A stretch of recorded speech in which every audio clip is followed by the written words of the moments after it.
So let's continue this model selection, but as you will see that the mechanism actually can be used as a model estimation as well, because you are doing essentially selection and then you can estimate, and selection is also based on the estimate. So it's simultaneous way it would go. So what we have discussed yesterday, under the standard situation, but even in standard situation you can see that oftentimes you have not clear idea what should be the right model, even if you have two or few predictors, and this could be kind of daunting task given any practical situation, how to decide on these things. Still, what we have done in the textbook style, you take one of the example, do one of the things, then you will feel like too many options for you, but how to determine one. So that could be the thing. And we mostly talked about the two different types of procedure. One is the best subset selection, which we have the theory to support that if you can select the model with respect to one of these criterion, you have a theory that you get a best model. Then the other one, we did sequential procedures, which works well in practice but may not have the theoretical things. And the one which I am not talking much, this one really works well in theory, but really in practice it is not doable. That's why you will never hear anybody is talking about this type of model selection in practice. But just so, but all these situations so far, all this development, it works under this situation, and general notation for this thing is n is the number of observations, and in general p you can think about number of variables into your model. In a very general way, we can define that p is the number of parameters to define your whole system, and n is the number of observation to estimate your system. So in that way, p is not necessarily the number of variables, because for example, once you go to a nonlinear model, you can have only one covariate or one predictor variables, but you can have many parameters to attach to with the response. And also yesterday discussion came, if you like to do some non-parametric modeling using parametric thing, so even if you have one feature variable and which you like to attach in a non-parametric way, you can do in a parametric fashion like all the polynomial things, then naturally number of parameter goes very high. So it non-parametric problem, if you try to solve in a parametric way, this situation may not be staying, like it might happen that other way around. So the question say that P is not only the number of covariates, it may be the number of parameters. is number of parameters, whatever way you define. To solve in general way, let's for the moment you go beyond this linear model, think about a system. Linear model is one of the way to represent the system, and if it is just not a typical linear model, then the number of parameters could be many more than the number of variables you are considering into your system. Okay, so I'll give you some even parametric model, and Here you have in the rate product, you have written all one for n greater than p. so whatever we talked about so far, Okay. it works only for n greater than p. That's what the signal. So in other words, in your existing, this is kind of the, as I said that already, this is kind of very well established procedures we can apply, available in the softwares, but everything under this setup, and not only bigger than p, it's a mathematical thing, but in practice it has to be really really big compared to your p. Okay, so the bigger this would be, the stability would be a lot more of your model. But so I mean, coming back to our the first day we talked about these examples, like say so far we used for the survival time prediction after the surgery, if you have the 8, but if you suppose 100 observations, no problem, we did all kind of model selection, right? Now suppose for each patient you have the gene level information. Of course, this is not the observation like clinical data, or they registered into the system what is your age, nothing like that. This data usually comes through biomedical engineering procedures. You have to really go to the biomedical engineering lab, but it is doable. So each patient, so at the gene level, so suppose you have 20,000, roughly 20,000. In the order of that, it depends on again the machine, how the weights read. Oftentimes you cannot have all the gene expression data, so you have to clean all this part. But long story short, you can, so patient number 1, I had 8 covariate previously, then I am giving you 1, 2, 3 in this way, 20,000 of genes now. So truly that means what happened? The patient number 1, I know the survival time, that is his response, then his age, blood related some of these compositions, 8 variables, and then all these variables. Okay. So in a model, if you just even write in a linear model, then in your linear model you have 8 plus 20,000 covariate. Okay. So which means, and as I say, n would be about 100 at the most. So when it started, then even getting this gene expression for 5 to 10 patients was a lot more expensive. But nowadays you can get about 100 or so, but still not huge number of genes. But eventually technology will improve. Okay. So let's think about in this way. So naturally what you see, your number of predictor variables or number of feature variables which will identify you as the you, not just by your age, because age could be matching with number of tons of other people's, but gene cannot match. So if I give you these things, then actually it will identify uniquely the individual person, provided I identify exactly which of the genes is your characteristics. But in any case, in a model basis, but that unique characteristic is based on all genes. It is only 20,000. actually you don't need all genes. We can identify your characteristics probably within 20 genes. Okay. Oh, I had an impression that I need. You don't need all genes. You don't need in biologically. So that's the things. So that's why to solve this problem, we have to you actually raising very good points. So we have to have a good discussion.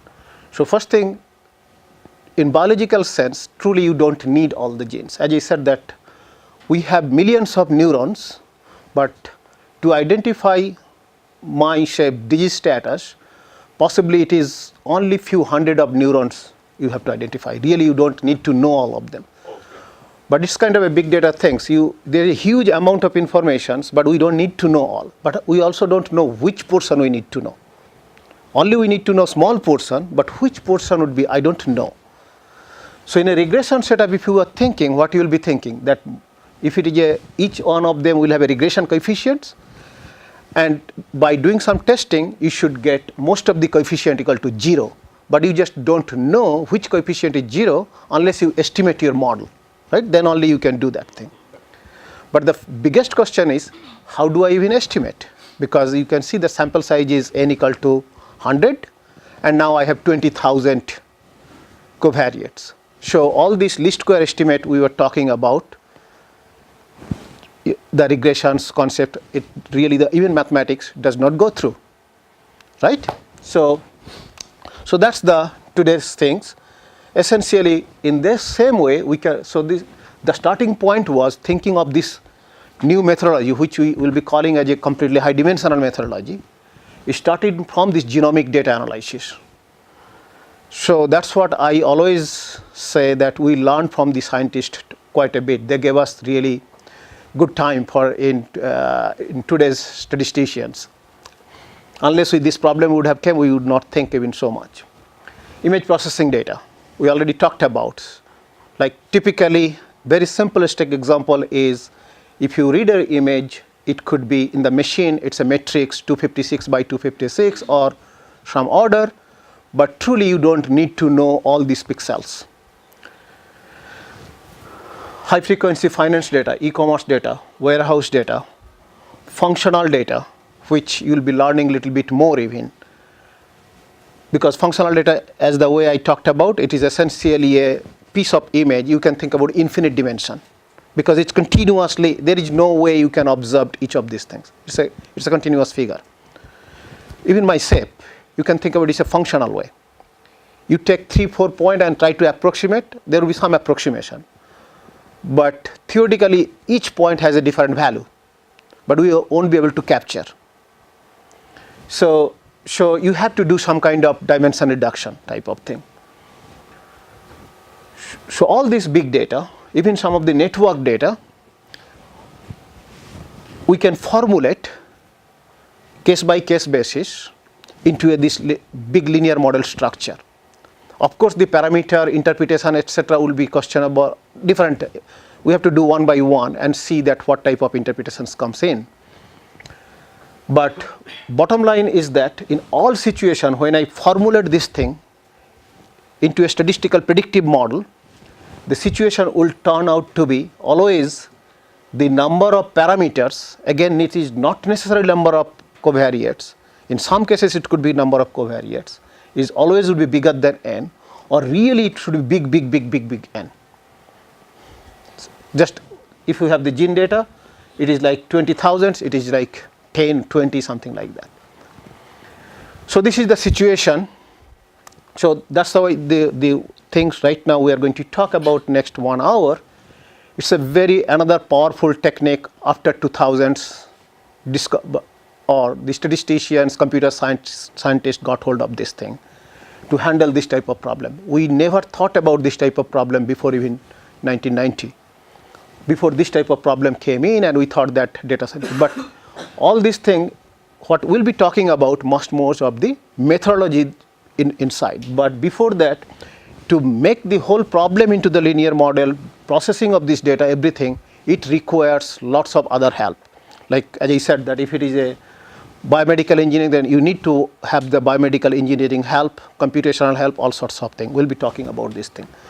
But the idea behind how to solve this thing is very simple and cute, and that's why it is acceptable. If it was very complicated idea, people would not have buy it, or you cannot use it actually. Your instrument has to be simple.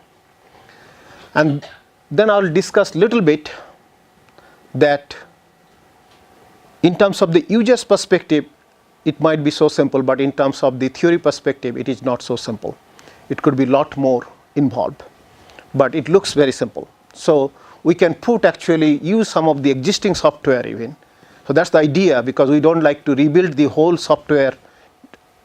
Our SAS should be usable to solve this problem.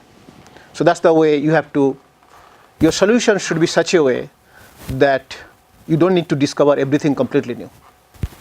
Okay? Then otherwise people will not use it.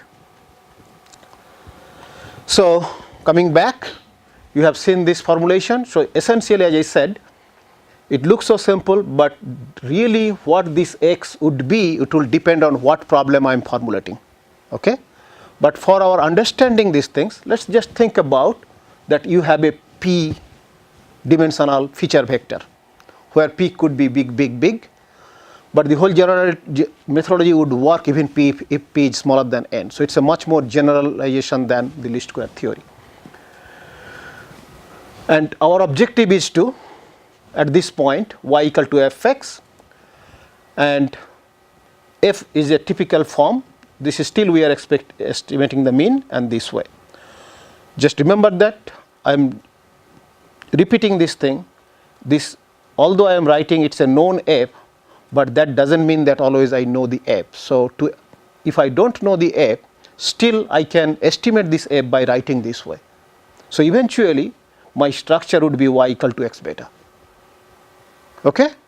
So but idea is that everything I am trying to put in a linear model, and you have heard me keep saying that linear model is the most powerful technique we can apply. But all this problem coming from a completely non-linear system even, but I will put it in a linear system somehow, some way. And then we can use the linear model theory, all this software mechanism, everything can go through. Okay? So everybody is clear what we are talking about. So what's the magic? How do we solve it? Because already we said that if for a standard way your number of observation n has to be bigger than p, but in this case you may not have. Really you don't have. So then how do we solve it? Only you have to be God, only you can solve it, otherwise you cannot, right? So some of the basic things are there. So one of the fundamental assumption is the line number 1. The regression function lies in a low dimensional manifold. So what does it mean? We are trying to identify some of the genes where 20,000 genes, but as I said that biologically it is known that 20,000 gene cannot be responsible for any given disease. For example, how much will be your height? For that there would be probably 20 genes can determine what would be your height. Although you have 20,000 genes collected, we don't need to know about 20,000. We just need to know those 20 genes which will actually determine your height. But we just don't know. So what does it mean? Essentially it means that if you just think about in a regression way, I'm not saying that always you have to do the regression, but as I said that you can actually bring everything in a regression way. Then you have 20,000 of the gene. Just I have to find only 20 which are determining your height. That means all others must be 0, has to be 0 in your regression surface.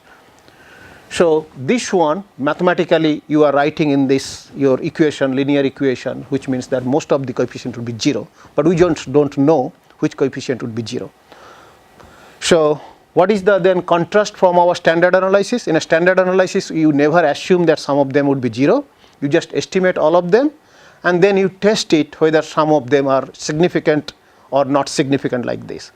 But here what we will do, we'll just think about most of them are 0, so we are not going to do any testing or anything because we cannot estimate those things.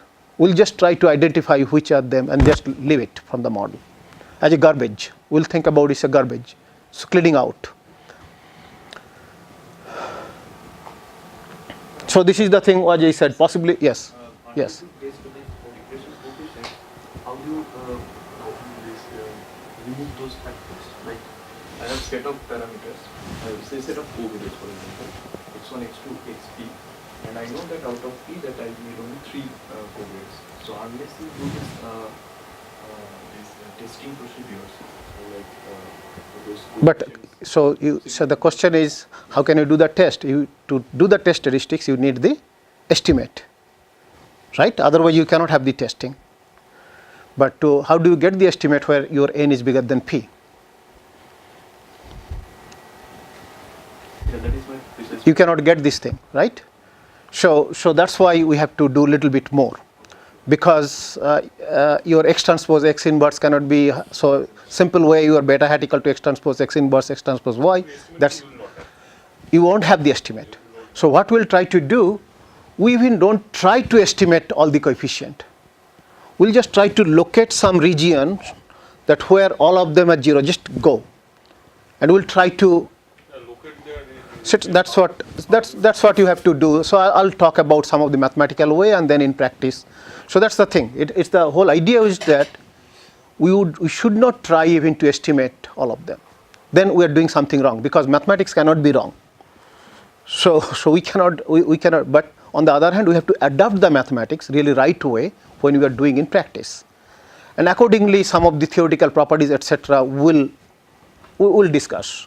So but main idea is that we have to accept the fact that we are not interested in all the parameters, because the reason is that, good example for the biological cases, this is fact that only few genes determine your height, only few genes determine our color, only few genes determine our intelligence. So not all of the genes. Okay, so that's what we have to do this thing. You guys know that there was a project when this technology came in, that people like to do your gene expression study rather than taking your GRE test or your whatever IQ test. They'd like to take your gene expression and try to match whether you are it's close to Newton or something, so that I can really hire you because you will be the future Newton.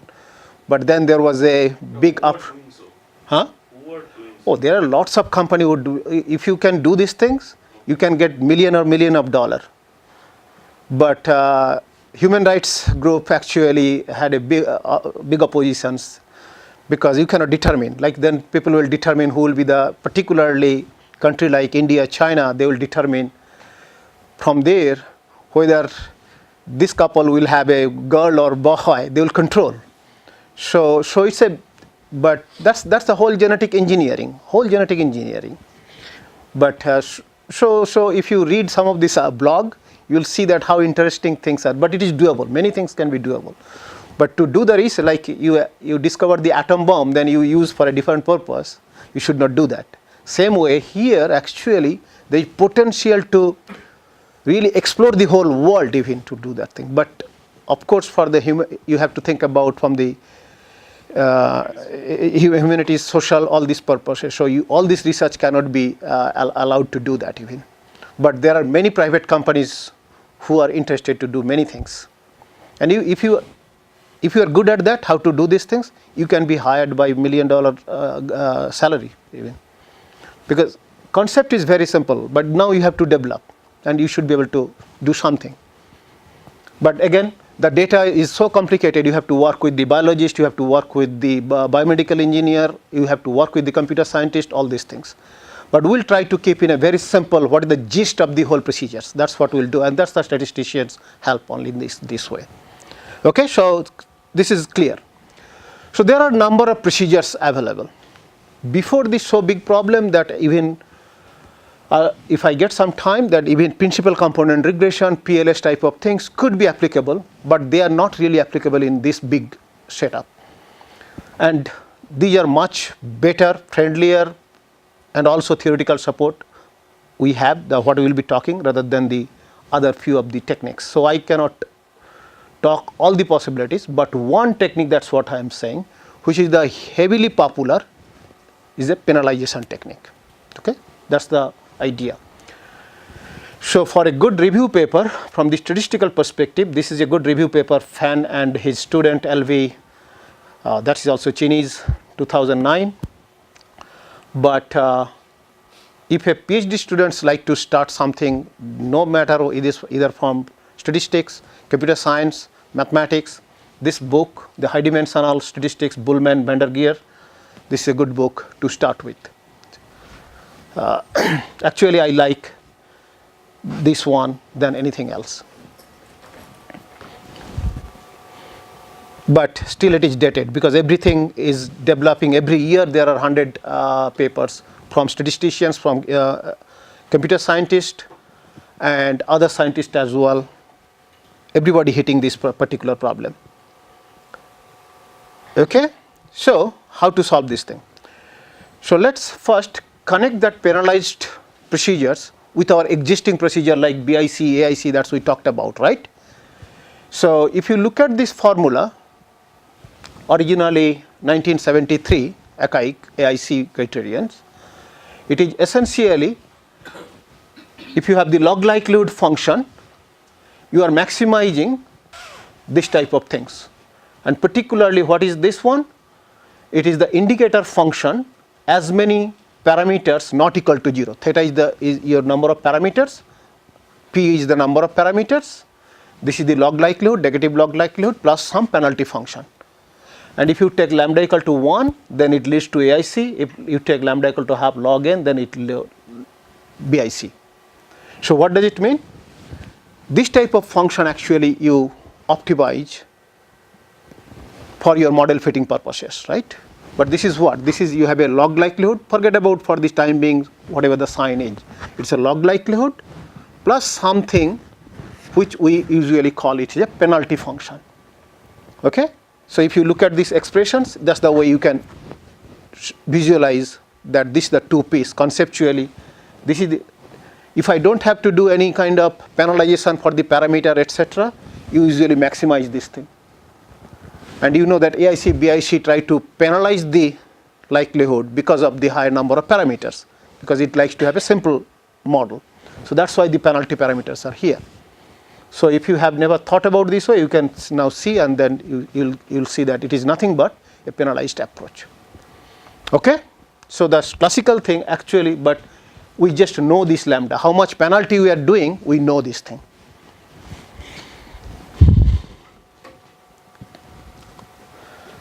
So if I unified the whole thing, then what it would happen, you actually maximize, this is the log likelihood, and what it is some lambda times the number or cardinality of the parameter space. That's kind of much more simple way. All this BIC, AIC, you can write these things. Okay? L0 norms, it's the 0 means L0 norms counts the number of non-zero components in theta. All right?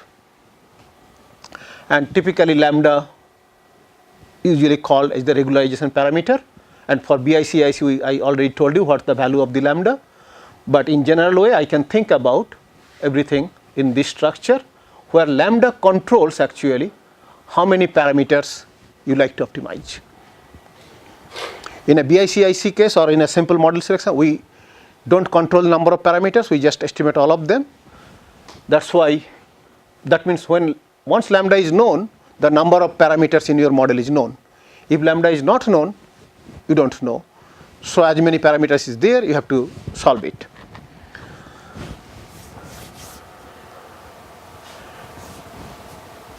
So if the cardinality is m, then the solution, that means maximization of this thing, is the subset with the largest likelihood among all subset of size m. That means what you do, to do this thing optimization, you go from 1 to, you vary basically from 1 to p, as many parameters are there, and try to see where is this maximum, and you select that model typically. Right? That's the thing inside happening. Whenever you are applying this AIC, BIC, what you do? You take model with 2 parameter, you calculate AIC. Model with 3 parameter, you calculate AIC. Remember that yesterday we are doing? And then we determine which model would be good. But altogether, exactly what you will do, you just vary the number of parameters from possible number 1 to maximum number of p. You maximize the whole thing, and wherever you get the lowest AIC, you select that model. So if I just integrate all these things, right? That's the procedures. So essentially, all these things, whole thing is that we are revisiting our previous knowledge, looking in a different way, completely different way, rather much more in a computer algorithmic perspective. In a computer, in a statistics, we did one by one model, but actually you can do all these possible models at the same time. So that's what you are doing. Okay? So this is the idea that what we do for the model selection.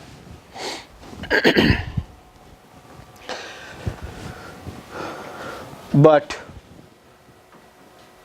if this is the idea, why we did not do so far, like yesterday when we selected m equals to 1, m equals to 2, m equals to 3, that's the way we did. We didn't do really systematic way. So the reason is that if you like to do all this thing all together, then there is a big computation problem, and typically this is called the NP complexity problem. And computer scientists are much more involved here, how to solve this NP computational problem.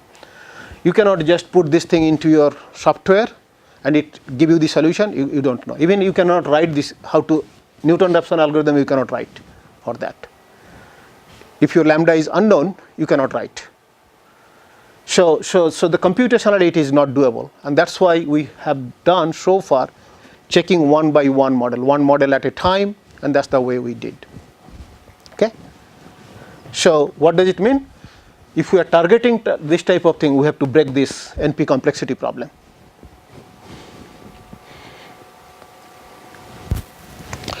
Just continuing, you heard about that, or yesterday we used the Mallow's CP statistic.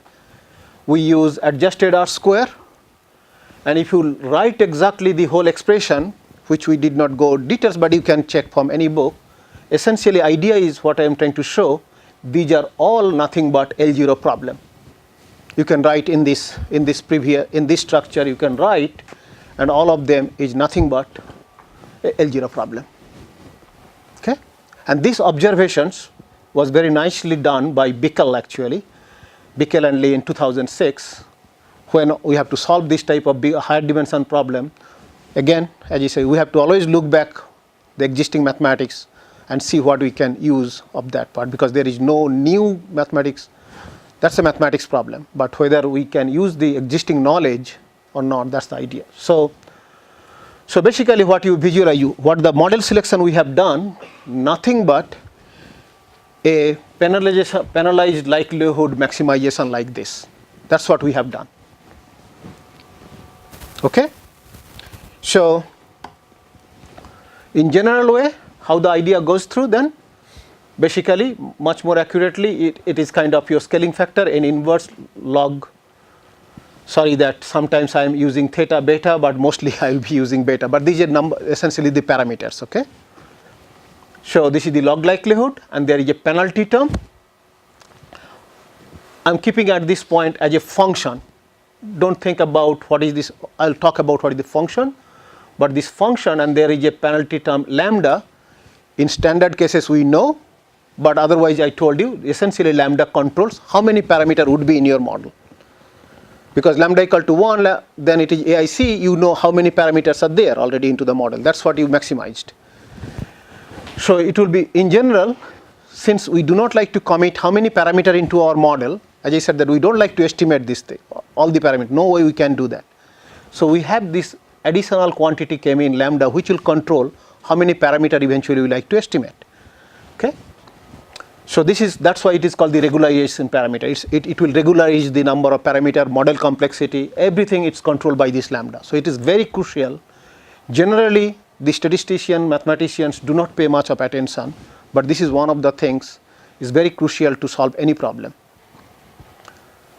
So that's what I said, this choice of this thing is very crucial, and we'll be talking about this thing. And maximization of 2 provides both variable selection and associated regression estimation as well.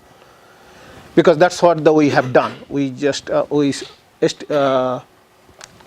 estimate this model, then we tested all these things, and then we see which model would be right. So maximization, the whole thing, when you will be, as I said, that you cannot do this whole maximization unless you control the number of parameter by these additional things. So that's what we have to control this part, and then once you can maximize by controlling this guy, you have the whole estimation done, and the model selection also would be done. So idea is very, very cute idea, nice observations how to get the idea, borrowed the idea from the standard literature. But unless you have a very, very big insight, it would be very difficult to develop the whole thing. So now let me talk about some of the choice of this penalty function. So what are the choices should be? The first started with in Stanford, Frank and Friedman, something called the bridge estimation. They put this penalty function as lambda beta power q, where q could be anything between 0 to 2. So what is the 0 means? Basically L0 penalty is a number of parameters essentially, or the cardinality of the whole vector. If you put 1, actually I should have written q, it's okay, because eventually I will use 1 here. We call the L1 penalty, what is something called is the lasso. Some of you heard about, and then I'm going to talk. So this is kind of the breakthrough point how to solve this whole problem. This is a breakthrough. And if you take 2, then essentially it is called L2 penalty, and this is nothing but a ridge regression. But ridge regression is not new. It existed from 70s or so, econometricians use, and the typical purpose of ridge regression is if your covariates are correlated, then you can use the ridge regression. But when this big data thing came in, we can see the ridge regression is actually a very useful technique, just not because of this econometrician used it, but for the model selection or prediction as well, we can use the ridge. So in general way, we can use a penalty function like this, but these two I'll discuss lot more in details, because this is more practical. Others are much more has the theory. You can just try to understand what does it mean, what is the theory behind. It's for fun, but for practical purposes, these two are heavily used. And most importantly, I think I'll just go here. Okay? So idea is very clear what we are trying to do. We have a likelihood function, then we'll have a penalty function. Initially, the penalty function we knew, like for AIC, BIC case, because lambda was determined. Now we are saying that we don't know lambda, but we will control the lambda such that the maximization routine can go through. So some subjectivity has to be there. Now there are some theoretical discussion what kind of penalty function would be good, but typically the statisticians bothered with this type of thing. I don't think that any practitioners bothered. What does it mean? Your penalty function has to the property of sparsity. This one we have talked about. That means it's set small estimated coefficient to 0. What is that? So essentially what we said, that the regression surface belong to low dimensional manifold, or many of the regression coefficient would be 0, but ideally in realistically all the coefficient cannot be exactly 0. It should be small value, but if it is small value, the penalty function is defined such a way, it's kind of a step function you can see. If it is small, then it will make it exactly 0. If it is bigger than some threshold, then it will estimate. So it's kind of, in engineering knowledge, we call that low signal versus high signal. You know that even if you use the radar cannot detect all the signals. Only the signal has to happen after certain strength, then only it can detect. So same way, if you are okay with the radar system, why not you are okay with the statisticians? So the idea is that this sparsity means that the penalty function will make low value coefficient 0. It won't bother. But in general statistics, what we do, it doesn't matter whether low value, high value, we estimate all of them. But here, if we can basically see it is low, we just won't estimate. As well, like we cannot detect these things. That's the way it will be go on. So basically, we will be neglecting this part. Second thing, your penalty function would be such a way that the estimators are nearly unbiased. In general way, you know that if you just do the maximum likelihood estimate type of thing, then you can prove that this is unbiased, right? Using your Gauss Markov theorem, you can do all sorts of things. That's the only thing. But once you go even for ridge, your estimator is no longer unbiased. You know that. We can study. Actually, ridge has not been studied that heavily, the mathematical property, as people are doing right now. So ridge estimator is also not an unbiased. So the reason is that once you put a penalty functions, you are deviating from the standard properties of UMB, all sorts of things. But whether we'll be bothered or not, that's a different thing. But since we love this unbiased estimator, the properties should be like this, and that the continuity, the estimator is continuous. Now what does it mean? You can see that different value of this Q, the penalty function is not continuous everywhere. As a result, what would happen? Your properties of this beta cannot be studied exactly the same way. You cannot use that Newton-Raphson algorithm because it is not derivable. The derivative does not exist in some points. So, but still we need to use those things. Our hope is that we can have a penalty function which will have this type of properties. That's the hope. But in practice, it doesn't work. If you find a function, which I will give you one thing, probably it works mathematically nice, but people found it difficult to use. So rather than mathematical correctness, they go with much more practicality, but it is close to the mathematical correctness. In other words, like I can allow a little bit of bias rather than my estimator should be very stable. On the other hand, mathematically your estimator could be unbiased, but it could be very unstable. So no use of this thing. So that's the type of things would happen. So when you make the choice, you like to go in this way, but in practice you won't have. So you have to do some kind of trade-off. All right? And all this thing requires this penalty function should be a non-decreasing function in absolute values of beta. So that means it should be a monotonic function of these things. Then only this will happen. This is with respect to beta, the penalty function is a function of the beta. But here actually beta is basically a vector. I mean, You can have a vector. You can look at even with 1, 2, 3. This is the way. That's fine. Yes. so basically, with respect to that vector. Vector value, you can find out whether it's a continuous or not. So, some of this typical choice, if your q bigger than 1, which is actually the range, does not satisfy the sparsity condition. What does it mean? Now you can see that why so ridge can solve the problem. Solve the problem means you can run your code, it will be biased, but it doesn't have a sparsity condition, which means that it just estimate all of them. So what does it mean? Ridge can actually work even if your n is smaller than p.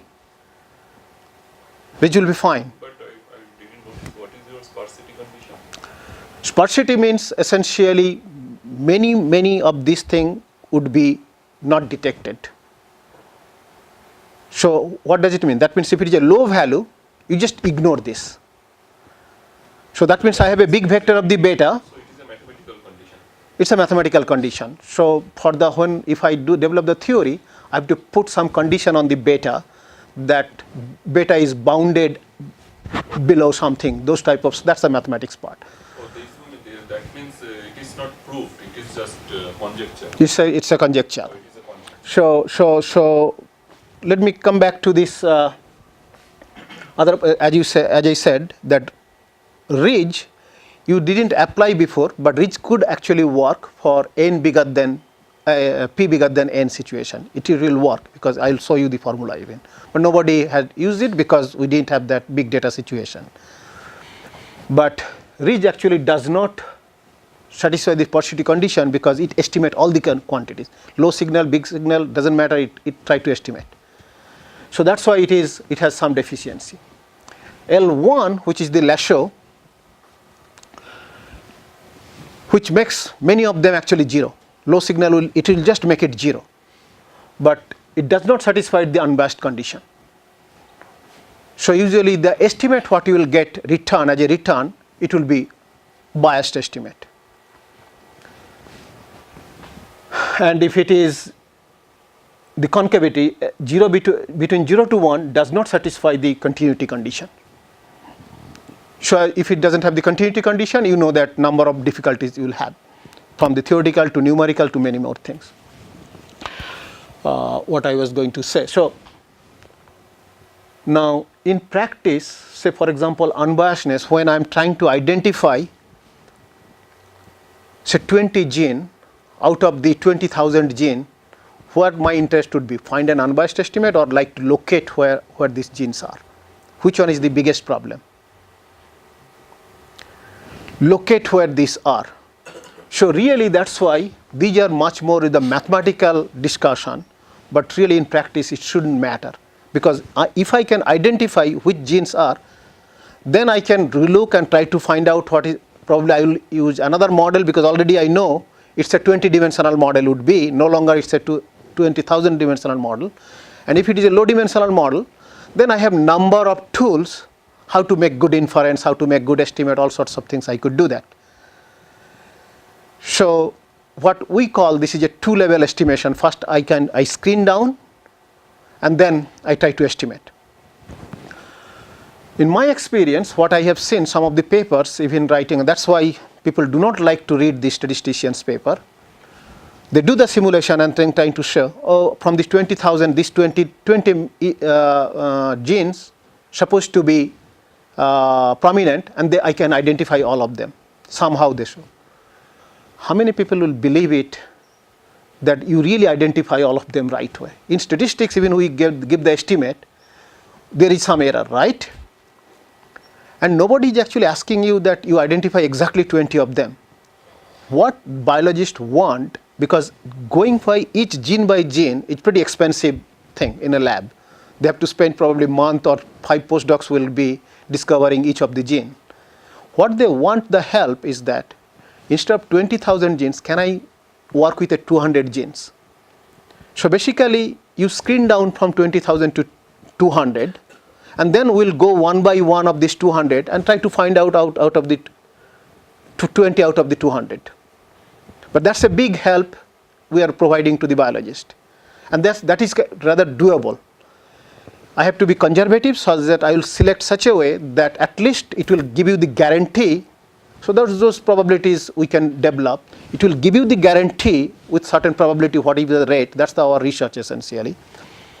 That if with high probability, that the 20 genes will be in the selected set. That's what we like to say. Instead of saying that with probability 1 you get 20 out of the 20. That's too much to say. Although theoretical proof we can give. But in practice, what we expect, what the biologists are expecting, you give them back 200 genes, but assure them that these 200 genes contains these 20 genes they are interested in. Because that's their thing. So, but it may happen, may not happen, but that's why rather you select 200 to 400 even, but make sure that all these 20s are there. But note that from 20,000 down to even 200, 400 is a big help. So that's, when you are doing the data science, you have to keep in mind all these things. So really, if you are always claiming that your answer is perfectly right, it's no way anybody should believe. And what we prove in theory, we give all probabilistic bound. That the probability goes like this, that your true subset will be in this subset. That's the type of things. That's the probabilistic statement. No way it could be accurately, you will find 20 out of the 20. So sometimes you show your simulation that may not be really, it's a simulation, but it's in practice it doesn't work. And that's why they don't use our paper. Okay, so clear. All right. So now, just one of this continuation thing. As you know that we are the kind of those who are the mathematical statisticians, try to think about all from the mathematics perspective, and this might satisfy all these conditions. There might exist some penalty function which might satisfy all these conditions. Already I said the popular one is the ridge, does not satisfy. Most popular is the lasso, does not satisfy all these things. So we search for, is there a mathematical function which would satisfy all of them? Yes, there exists. This is the Lee's thesis. Some of you heard about Lee in Penn State. But they kind of propose this type of function for which is called smoothly clipped absolute deviation. It's a highly cited paper in statistics literature. But if you go with a machine learning research and others, nobody actually cite this paper at all. This has a nice mathematical property. So when I prove that mathematical consistency, etc., it's doable. Like even estimates will go asymptotic normality with what we call the oracle property, that probability with probability 1, your estimated model with mimic the true model with probability 1, those type of properties you can prove. So that's the way. It's a very nice theoretical paper, appeared in JASA. This was his Lee's thesis, by the way. It's a very highly cited in statistics. But if you go for the data science literature, all these things, it is not there. So, but since we are the kind of statistics, we have to know everything. And we have to know also everything because everywhere we also try to develop the foundation. So I did some work in a different context, but we don't need to talk this pure research thing at this point. So what I'm trying to say, we have to find some penalty. It's a Runjili. But is it computationally, is it how it is? Well, they have, I don't know, you can try. It is doable, but no guarantee. The softwares are not very well developed for here. That's people use Lasso a lot more. It is doable. My students can program it for sure. But I have heard a few criticism about computing. You should heard about criticism for everything. All these things, whatever we'll be talking, and that's what we're trying to interact with the computer scientists and others, the users, how the way they feel. There are three things. Computation would be definitely one of the things. And if you even perform the computation, how does it work really in practice? As I said. And that is also another issue. Does it really work well in practice? I do not. So you guys have this. So now big datas. You can try some of the things and see what is your feeling. What's Okay. your experience? As I said that my student, that paper actually published in Biometrics, which is a very good journal in Biostat, a top journal essentially. She used this cascade, but I know why she used it, because you can prove some of the theory. So in statistics journal, without theory, you cannot publish. That is my, but in reality, how it works. That is my All simulations, everything work okay, but it has not been tested really by the practitioners. that's my point. So it is not PNS paper. I cannot do this thing in PNS. Okay. So that's a good, but it's a very good. So that's what I'm trying to reach all of you guys. If we can, so all of us are using some technique. Problem is the same, but we have to understand by all these three aspects: computational aspects, validation aspects, and mathematical aspects, which one is the best one. So in that way, probably this one. And again, it's too early stage. You see that 2001 published, people started doing 2006, 2010.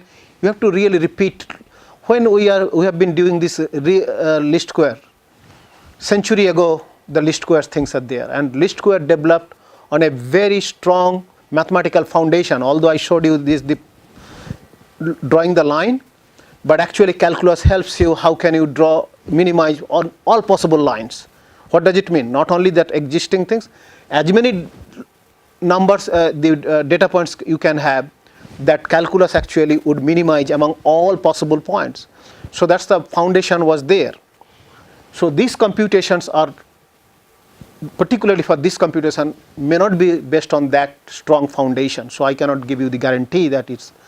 On the other hand, lasso probably in a better stage. I'll discuss a little bit more, because that is actually done by the computer scientists, other scientists, mathematicians, everybody we are trying to do these things. Although it has not like unbiasedness, all these things, but it usually works well. But I just wanted to tell you that different people, since we all different types of people, somebody like to do theory, then you will be looking for, oh, this has a better theoretical properties. So this one might have a better theoretical properties, but it may not be that much practical. And I don't see anybody, I work with many biomedical engineering people, genetic people, nobody use that thing. That part only I can say. And fan is Jiankui fan. Jenkins fan, yes. Okay? So, and then there is also another tuning parameter comes in, what the choice of the A has to be here. So you have to take some choice of A. And this condition needed to satisfy all these conditions what we talked about. Okay? But, so this is a much more mathematical artifact than practice. So note that, I told you this lambda guy would control something, and we really will have hard time to find out lambda, because lambda really not the part of the model. Lambda is kind of some of the instrument you will be using to control your model. So already you have to have some subjectivity here. Then you are injecting one more, people will be confused. So in practice, I'll try to criticize this one. In mathematical sense, I'm fine with that, because it's mathematics. You can do that. All right. So, as I said that I'll concentrate more on the Lasho and Ridge. What is the Lasho full name?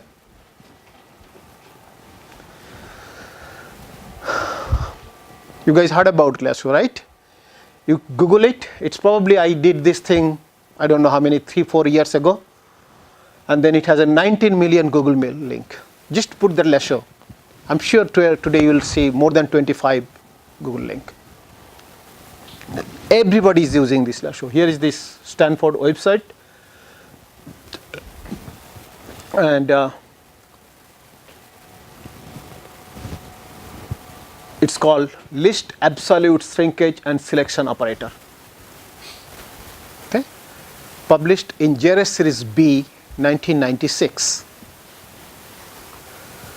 There is no mathematics. If you look at that particular paper, I should have given, I have to the end, 1996 JRS Series B, a very simple idea of this lasso. And again, it came because these guys work with, the Stanford Biomedical Engineering is very famous, even medical school is very famous. All these guys work with those people. And they have to solve this problem. So how to do these things? So look at this solution idea. Very simple idea. What is this? This is nothing but the least square estimate, right? Now what it is saying, you do the least square estimate, putting subject to the condition. This is a penalty function, and this is L1. 1 is not written, means it is L1 penalty. What does it mean? You solve this subject to the condition that some of the, if your beta is the signals, some of the signals is controlled by this guy. So this is kind of the lambda, what we are trying to say. Lambda is controlling the number of parameters. So some of this thing has to be S. So S is typically called the shrinkage factor or induced dispersity. So what does it mean? If I put S equal to infinity, then essentially this doesn't have any value mathematically, or if S equal to very high number, always it would be fulfilled. So then there is no sparsity actually. It would be, but if S equal to 0, then what would be? Everything has to be 0, right? Otherwise, because you are taking sum of all this absolute value. If S equal to 0, everything has to be 0. So that means I am in a two extreme situation. S equal to infinity or large number, that means I am not controlling anything.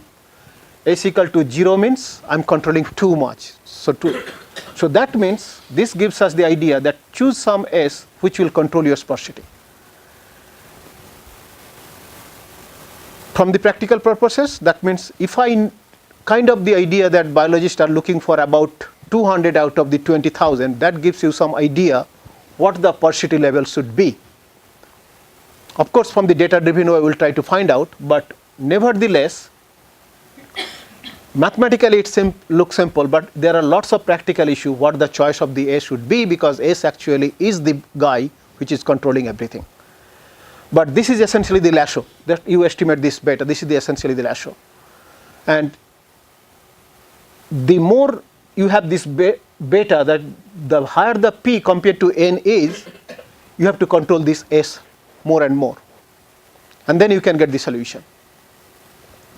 If I show these things, in fact my experience, for my master students only I showed this part, I don't go beyond that. Usually they don't pay any attention. Oh, what is a big deal? So next day I come, I said that this one you guys did it either R, or you can do the calculus, you can solve it. Beta hat equals to this, beta 0 like x transpose x inverse, x transpose y, right? If I don't have this thing, how do you solve this part? Can you solve it? So if you just go home by looking over, this is no big deal, I have already learned. Next day I try to prove them, I didn't learn anything. Tell me what is the solution here.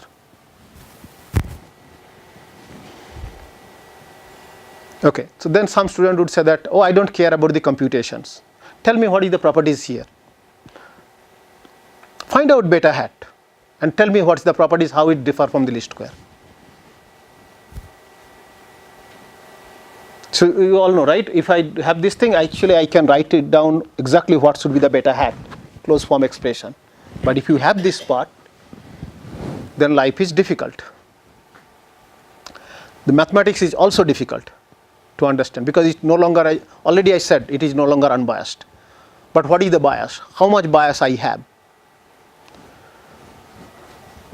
So we might talk to some extent a little bit more, but let me at least try to understand how does it work, what does it mean, geometry. So this is very interesting to see what exactly it is solving. If it doesn't have this thing, we all know this is nothing but maximizing the likelihood function or minimizing the negative log likelihood function, right? This whole thing equivalent to. And in geometrically we can show what does it mean. But what does it mean this one, and why does it work? So what we are trying to achieve by putting this way, what I said, we would not try to estimate all these betas. That's what I said, right? So that means I will try to show you that I'll choose as such a way that some of these betas I'll just delete right from the beginning. I would not like to estimate. Everybody is clear? And that's what I like to show you, how this guy would play the role, and as a result, when you do the maximization, you just don't estimate all of them. And mathematically this is right because it is not doable. You do only how many are doable. So that's why you have to control this S. Okay, ready? Everybody is clear? All right, so let's start. Problem back. So this is a typical contour plot for a bivariate likelihood function, right? Think about just you have two covariates or two features. Two parameter are in linear model case, two features, beta 1 and beta 2, and this is the one you like to maximize. Minus infinity to plus infinite, minus infinity to plus infinite, but essentially you do within a certain range, right? So that's what you'd like to do the maximum. So in terms of it is a maximization of this problem or minimization of the negative of the log likelihood, doesn't matter. In terms of the computer problem, essentially you look for the value of beta 1, beta 2 where it is maximized. That's what you do. And that's essentially the least square as well, right? Now you put a restriction. So this is your maximized likelihood function and you put a restriction that beta 1, beta 2 contain some cylinder. So essentially you are creating a cylinder. So you are not looking the whole range of beta 1 or not looking the whole range of beta 2. You try to find out the maximum value of the function within this cylinder by making this restriction. Right? That's essentially its meaning. Geographical meaning is that. Geometry is like this. So now I'll go very specific thing with, I'll put some function like the L1 penalty, that means absolute values of beta 1 plus absolute values of beta 2 less than equal to some quantity here, and you will see how this picture changes. It is for region regression. No, I'll do it for Lecture. So this one? This is just a general contour plot, constant optimization. How does it look like? So this one is essentially when you do the optimization problem, a bivariate optimization problem means you are trying to find a maximum over this type of surface. So this point, and then you draw a line here, you get the beta 1, beta 2. This is the optimization typical. If it is a multidimensional, in the same way it can go these things, right? Without any restriction. So if we have the restriction, what does it mean? I am not saying what type of, if you have the restriction, essentially restriction means you are going to restricted space, domain for beta 1, restricted domain for beta 2, and that means you are maximizing only within the cylindrical space. You are not really looking for maximum here because it's a constant. Okay, that's the numerical algorithm optimization things you can think in this way. So now I'll show you how does it look like if I change this optimization function, the restricted function in a L1 penalty. And L1 penalty means absolute value of beta 1 plus absolute value of beta 2 is less than something. That means I'm restricting the values of the beta 1, beta 2. There will be some sort of combos. Yes, that's what you have to give some number. That's how it will be our S, which in practice we do not know. But at this point, you think about that. If I know, then how does it work? Okay, because it's a conceptualize the whole thing. If I had known this thing, can I work it on or not?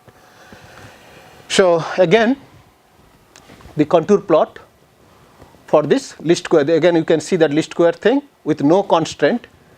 So this is the kind of the point, and then solution for the beta 1, beta 2 should be you draw the line here, draw the line here, right? Because this point is the maximum of the function. That's what we're doing. Maximum likelihood estimate or least square estimate is same with no restriction. Let's put a restriction. I'm solving again the same thing subject to the condition that absolute value of beta 1 plus absolute value of beta 2 less than 0.75. So this red region, you can see that this is L1, that's why it is rectangular. So red region is defined by this restriction. And these contours are defined for these things. So if the restriction is 0.75, then the solution for this your maximum likelihood estimate still belong in the both space. It is true solution, but it also satisfied this condition because this is inside this rectangle. Okay? So if that means my S is still large enough where maximum likelihood estimate doesn't changed with this restriction at all, although I am doing the restricted solution because this maximum fall into this region. Now I will change this guy further 0.75 to 0.66. Then the domain, this region is changing because of this restriction. This contour is always same. Then what we will be looking for? You will be looking for maximum for this type of contour, but which is in this within this domain because of these two things has to satisfy. Then it is on the line, so still it is okay. Now I'll change this thing further 0.66 to 0.4.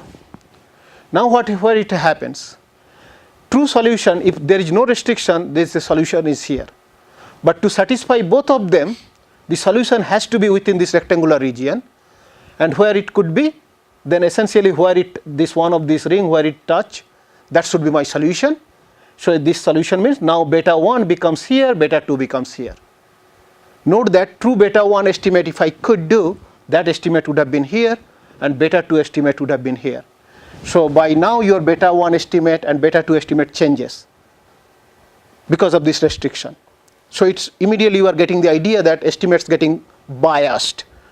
But you can see that what is the idea is that I like to make some of the betas just 0 because I don't like to estimate. I cannot estimate all of them. The procedure will tell you it is possible to make some of the betas 0. That's what I'm trying to say. So a suitable choice of S would help you to make some of the betas 0. That's what essentially. So it's kind of this exercise or this lecture, what I'm trying to say, it is possible that there exists some S where you can make some of these betas 0. So how to choose this S depending on what is the context, what is the data, and then we'll see, give you some data science perspective.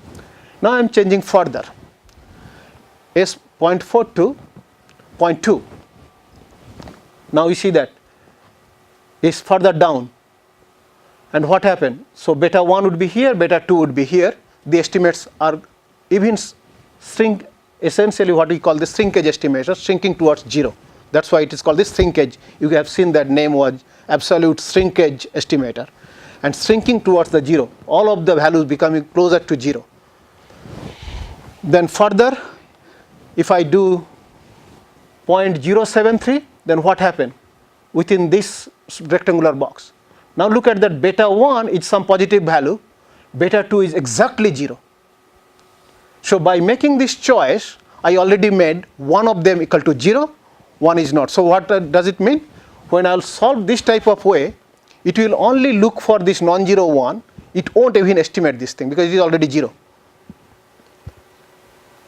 So now you take this picture into 200,000, 20,000, whatever you can do. But what you also you can see that some of the here out of the two, one get 0, and then we can make the estimate. So when you choose the S, you have to do such a way that number of parameter what you will estimate, that has to be smaller than the sample size. Otherwise, again, you will fail from mathematical standpoint. So number of things are inside that. This thing, how it works, it depending on this thing, and then how the wheel control, eventually the number of non-zeros, what you like to optimize. That means in your restricted function, number of parameters which will be optimized eventually, that has to be smaller than the sample size. Otherwise, you cannot have the estimate. Statistics cannot do anything on that. Make sense? So that's why it is so powerful. The whole idea, at the beginning it looks very simple. Unless you look in depth, you cannot understand why this solves a big problem. It's a key of solving the big problem. So this bound S is essentially kind of the tuning parameter. You have to tune this thing. When S is large enough, the constant has no impact. That's what we have showed you. Essentially, theoretically, if it is infinity, it is same solution as the maximum likelihood you will get. For small values of S, the solutions are shrunken versions of the least square estimate, because if there is no restriction, then least square estimate. But if it is closer to 0, it is shrinking towards 0. That's what is the shrunken version of the least square estimate. And I'll show you how the way it is even shrinking. Often some of the coefficients beta j are exactly 0. So that's what it should be estimated guy. But choosing S is like choosing the number of predictors to use in a regression model. So as if you knew how many parameters are there, which is of course we don't know. So that's what we have to learn something from the data. But what the idea is that we have at least certain level of idea. Mathematically, what we do, we think about like number of non-zero parameter in order of say n to the power minus half or so, and number of true parameter could be exponentially growing than the n. So those type of bound. So mathematically, number of things we can do for fun thing, for theory proof, we do this part.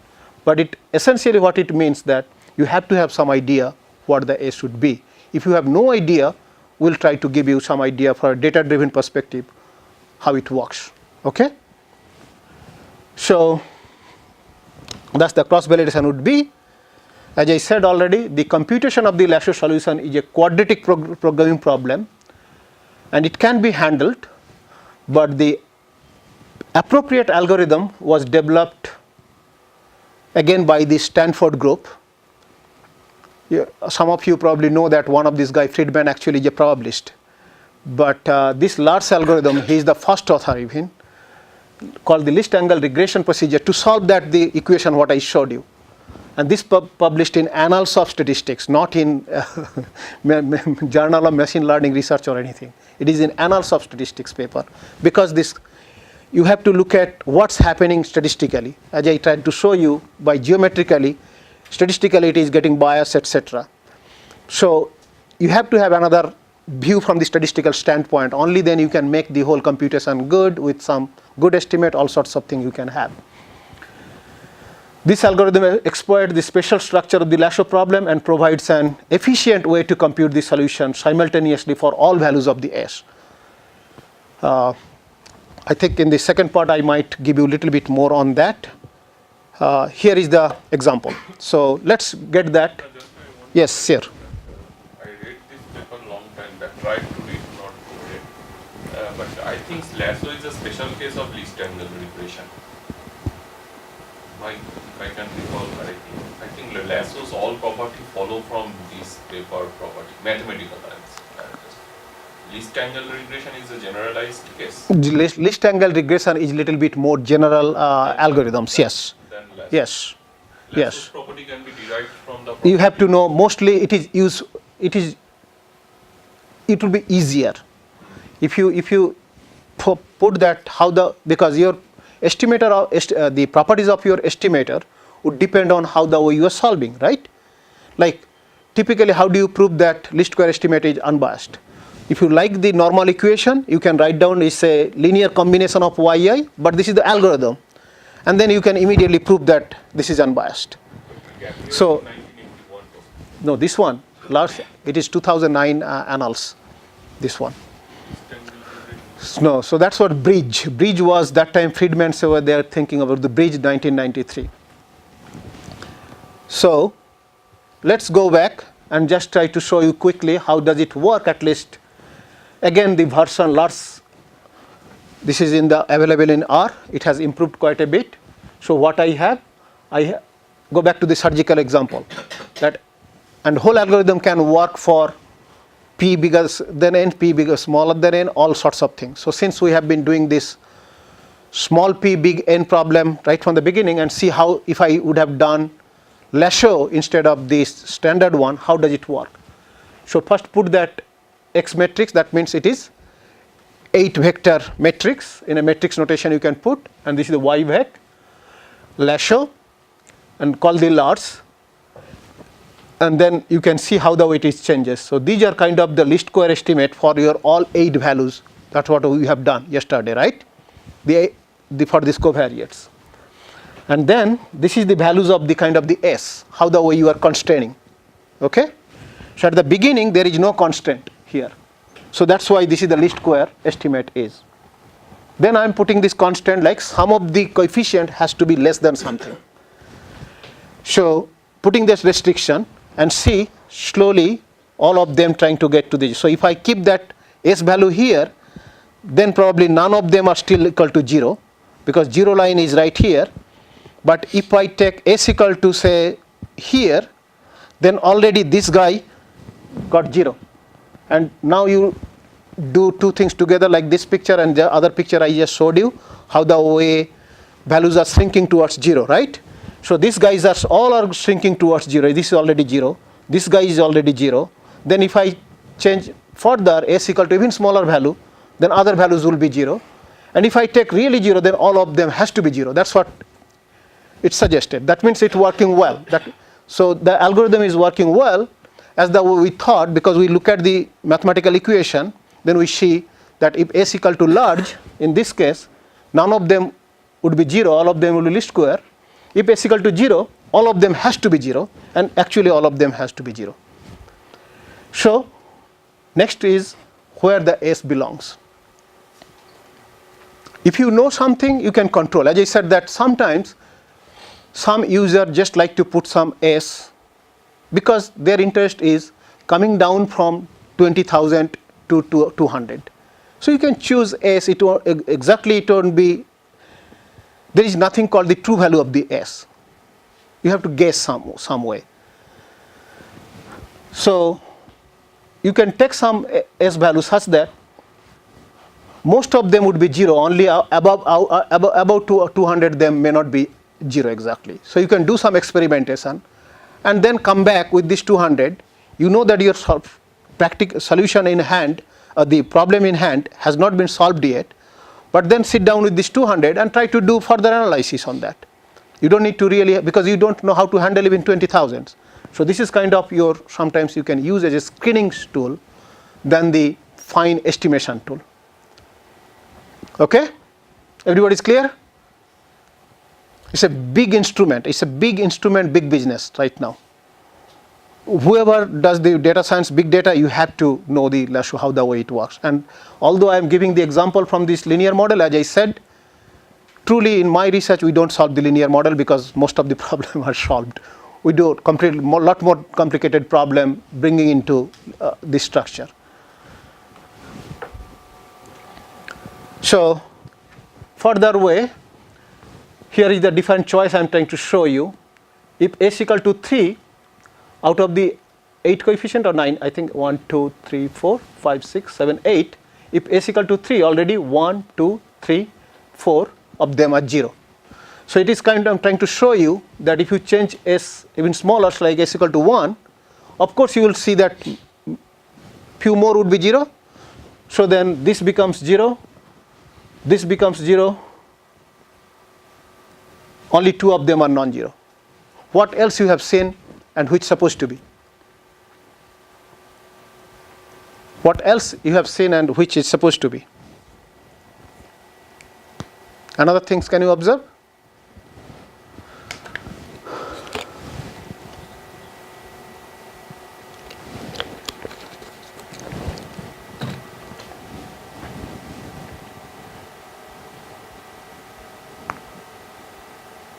You must. What you have seen in the picture when I was showing this optimization. The existing value which are not 0, even if I make S equal to smaller, they are shrinking towards 0. So this means if this becomes 0, if this is not 0 but it should be smaller, because everything going closer to the 0. So it was 0.007, now it's become 0.003. If this does not become 0, at least it will be smaller because everything going closer to the 0. It was 0.09, it is 0.06. So you have to have a good eye to see that your algorithm is working or not. If it doesn't work, because mathematically I showed you already what should you see under the restricted optimization thing. So if your algorithm is right, because this code, large code, I did not write, it is already in R, and whether it is working well or not, at least my theoretical understanding is suggesting that has to be some of them 0. Then if I keep lowering these values of the S, those which are not 0, they are going towards the close to the 0. So I can do some certain experimentation very quickly, taking 10 different values of S and try to understand whether the code is working well or not, or the data really fitted with the code or not. Because these things has to happen. Okay? So going back to the solution, if I have n equal to 102, p equal to 6033, that the problem we talked about, instead of 20,000, we are solving at this. This was actually done long back, that's what 6,000. But right now, I think you can solve it with 20,000 as well. But nevertheless, as I said, always there is a screening process. If you look at your gene expression data, you might be able to even delete many of them, because all of them are not useful. So if I do this one, this prostate cancer data, then here is the solution path. You can again see the coefficients, how it is. At the beginning, pretty much everything is kind of the non-zero. But as the way you are changing your thresholding or the tuning parameter, it's going 0, 0, 0, 0, and at some point you can make all of them 0. But if I don't have this thing, can you solve this way? N equal to 1 or 2, p equal to 6. No way your least square can go. So we are getting some solution, but at the same time, then what the statisticians would do, we have to understand what is the properties of the estimator. What kind of guarantee it gives me, when the convergence would be, what is the convergence rate, all sorts of things is kind of the hot topic, and there are hundreds of papers so far under the linear model, 200 papers or maybe more. But we are working in a different environment. Like if I approximate this thing, the non-parametric regression into this setup, then what is going to happen? So these are the kind of one of the major problem we have been working on. I'll show you because why you have to do it, because I can approximate the whole matrix even into this structure, and I can solve it. Because if I can do this thing, then I can use their software, because software is not very easy to write down. I'll show you, although this would be interesting to say, the Sanket actually wrote also his version. So I'll show you, he did this project. I gave this project last semester. So one of the students from your IIT, who is computer science background, so I thought that it would be good. So he actually wrote this code right from the scratch. I kind of give them some. So we have to talk a little bit more of the algorithms, because it is not differentiable function. So I'll touch base a little bit. But in any case, just before we take a short break, you can see that this is this linear model with n equal to 102, p equal to this 6,000 is a least square cannot solve it. You can run the Lecture, and this is the things. Now you have number of data set you can play with. Okay, but Lecture is not the only thing. There would be other things as SCAD, but I won't do the SCAD. I'll do next one maybe a little bit more on the ridge, because we have to understand what is the difference between ridge. As I said, the ridge can solve actually this type of issue. Ridge does not need n bigger than p. But in theory, in terms of the properties, these two guys, Lecture and ridge, are completely different. In terms of the behavior, in terms of the estimator, it is completely different. So depending on the objective, we have to choose. But so far it looks good, interesting. So, but this is a very, very powerful technique to handle any big data high dimensional problem. So you have to learn this thing for sure. So I think next I'll discuss about how to choose this tuning parameter S, and then we'll continue on this whole thing. How about we just take, because this is good time, I think we should take a short break, and we'll be back at 10:30. Should be fine.